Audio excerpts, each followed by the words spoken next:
What if the people, not politics, actually led the conversation? Here's how it works.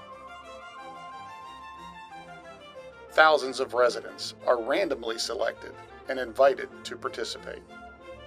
From those who respond, a group is chosen, carefully balanced to accurately reflect Connecticut's demographics. No experience? No problem.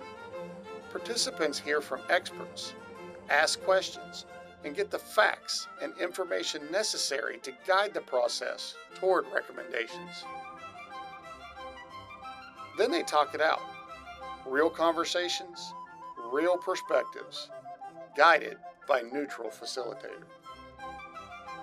And together they build solutions, recommendations shaped by everyday people. These ideas don't sit on a shelf.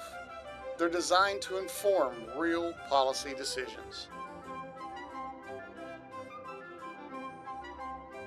No campaigns, no agendas, just people doing the work.